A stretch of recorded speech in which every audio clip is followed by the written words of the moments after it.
आदेश आदेश आदेश।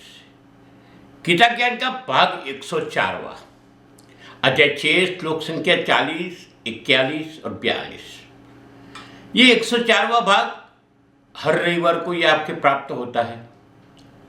पहले भाग जब हमने प्रसारित करना चालू किया गीता के लिए वो था 26 नवंबर 2023 और आज हुआ 30 नवंबर 2025, यानी 52 भाग पूरा होता है तब 1 साल पूरी होती है। ये 2 साल पूर्ण हुए और ये प्रवास आप सबके सहकार, आपके प्रेम और भगवान श्री कृष्ण की असीम कृपा से आज हम यहाँ तक पहुँच गए हैं। भगवान से, गुरुजनों से और आप सब से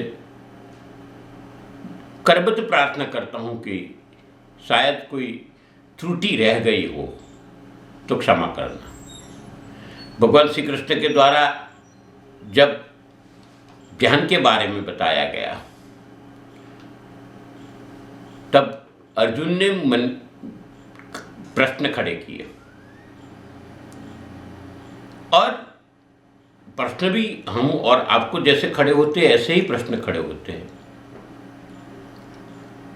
कि ध्यान करते हुए अगर कोई साधक लक्ष्य चूक जाता है, मन भटक जाता है, अंत समय में कोई कारणों या कारणों के मद्देनज़र स्मरण चला जाता है, लोभ लालसा माया के चुंगल में शायद फंस जाता है या बाहर नहीं निकल सकता है, साथ साथ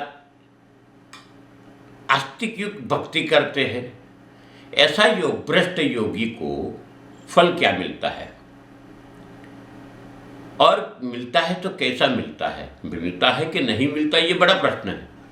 ऐसे योगी को कैसा फल प्राप्त होगा, स्वाभाविक सवाल उत्पन्न हुआ है। इसके जवाब के लिए भगवान श्री कृष्ण ने ये भी कहा है कि इस शंका का, कृष्ण को बोला गया कि इस शंका के समाधान आपके सिवाय कोई नहीं कर सकता।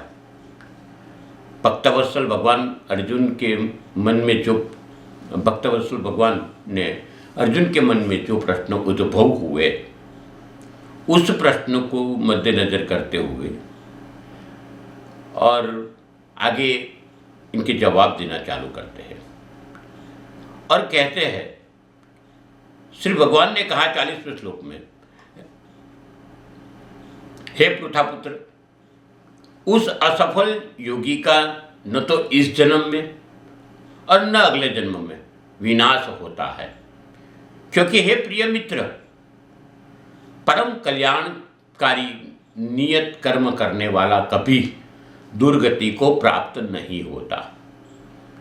41वें श्लोक में कहा, योग में असफल हुआ मनुष्य स्वर्ग आदि उत्तम लोकों को प्राप्त होकर उनमें अनेक वर्षों तक जिन इच्छाओं के कारण योग भ्रष्ट हुआ था उन इच्छाओं को भोग करके फिर संपन्न सदाचारी मनुष्य या परिवार में जन्म लेता है।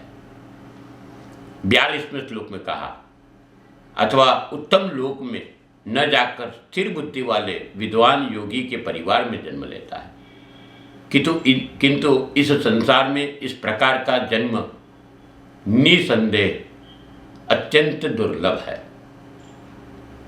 यहाँ भगवान श्री कृष्ण ने कहा, जो समझना पड़ेगा,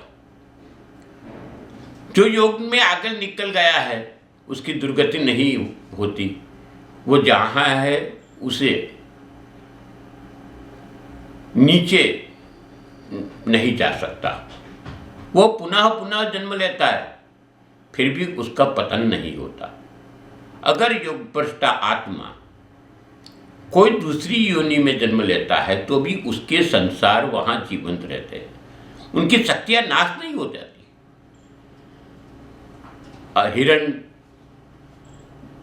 की वहाँ जन्म होता है, हिरण के बच्चे के स्वरूप में, फिर भी अगले जन्म की यादें ताज़ी रहती है, कर्मों के कारण उनका पतन नहीं होता है।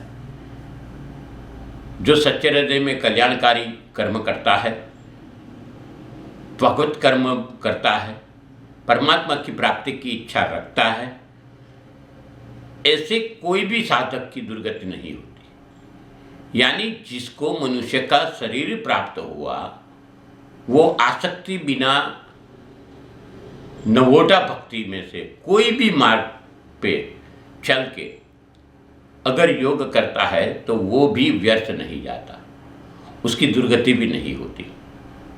ऐसा देखें तो हर प्राणी खुद ब खुद परमात्मा की ओर चलता है, पर बात यहाँ ये आती है कि हमारी आसक्ति नहीं छूटती।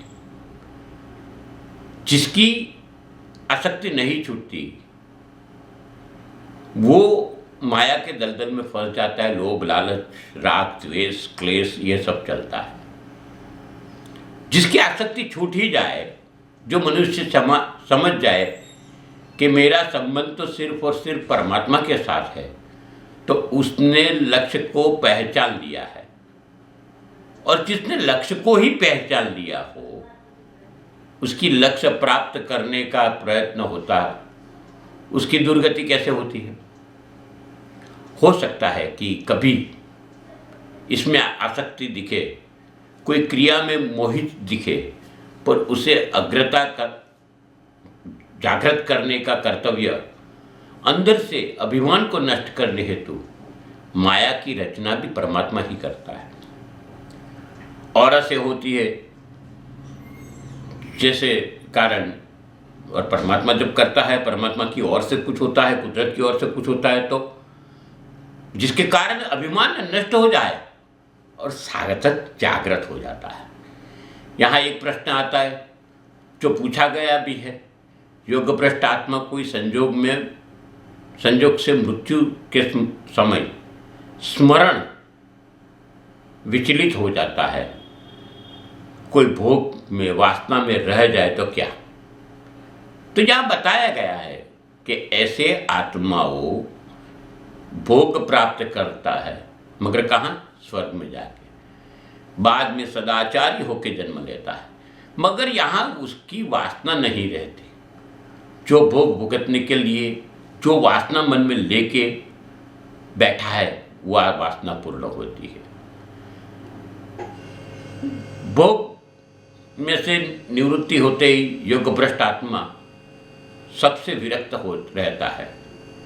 ऐसे लोग दूसरे जन्म में योगी कुल के यहाँ जन्म लेता है, ब्रह्मज्ञानी के यहाँ जन्म लेता है और खुद को योगी और सिद्धि प्राप्त कर लेता है। बहुत ही समझने लायक बात है कि हमने प्रभु के लिए या प्रभु के स्मरण में योग, ध्यान, तप, जप किया है, ऐसे कर्म किए, तो याद रखना कभी भी व्यर्थ नहीं जाता है। चाहे जन्म बदल जाए, योनि बदल जाए, तो किए गए कर्म का फल मिलता है और मिलता है। इसी प्रकरण में आगे क्या कहते हैं वो देखेंगे। बस हम तो आपको यही विनती करते हैं कि 2 साल हो गए हैं, आप इस वीडियो को शेयर करिए, लोगों तक पहुंचाइए। सनातन की गीता की सच्ची बातें हैं। इस चैनल को सब्सक्राइब करिए, आपके सहकार की हमें अपेक्षा रहती है। आप सबके जीवन में भगवान श्री कृष्ण और गुरु गोरक्षनाथ जी की कृपा बनी रहे, ऐसी शुभकामना के साथ में अस्तु शुभम भवतु।